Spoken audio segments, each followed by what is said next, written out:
you were going to preview the next challenge down the road, and it's a big one.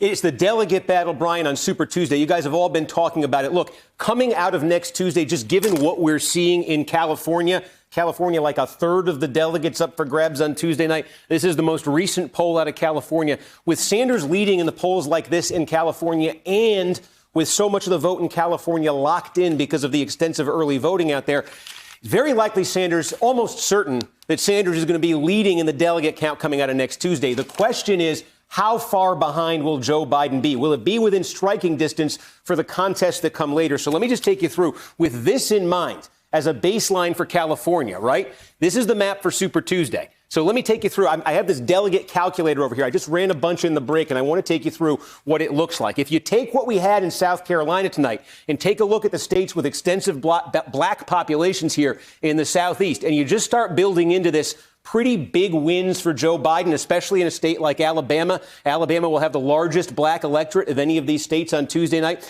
If you start building in big Biden wins here, if you look at Texas as a bit of a question mark, the polling has been closer there. Sanders may be ahead, but Biden in second place, both well over that 15% range. But you keep it reasonably close in Texas. If you say that Biden's going to have a tough time in places like Massachusetts, Minnesota, Amy Klobuchar's home state, the polling certainly suggests that, then it does come down to California.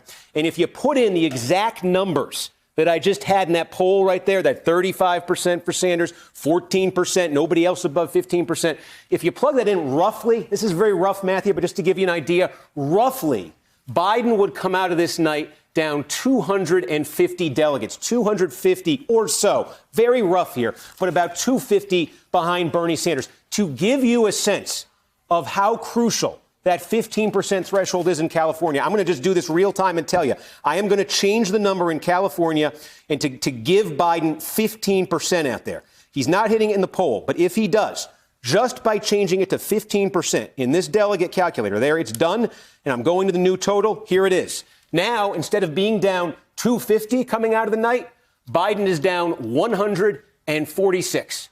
That's the difference between 14% in California and 15% in California, potentially. Wow. That is a huge difference for Joe Biden. It's a question of whether these other candidates can get up there and hit that number too. But does Sanders get up like 250 on Tuesday night? That's one thing.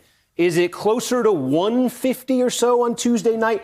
That's another thing, because you've been talking about this. You look at the states coming up March 10th, especially March 17th. You look at a state like Florida. We had polling this week that had Joe Biden 23 points ahead of Bernie Sanders in Florida. Florida was a terrible state for Bernie Sanders in the 2016 primaries. There are opportunities for Biden to make up a delegate gap of 146 coming out of Super Tuesday. Push it up to 250. Gets more challenging. Thank you, Steve. Fascinating. It's also an incredibly interesting an important lens for the Latino vote and the different types of Latino vote that you're going to be looking at in California and Texas and all of those things. Hey there, I'm Chris Hayes from MSNBC. Thanks for watching MSNBC on YouTube. If you want to keep up to date with the videos we're putting out, you can click subscribe just below me or click over on this list to see lots of other great videos.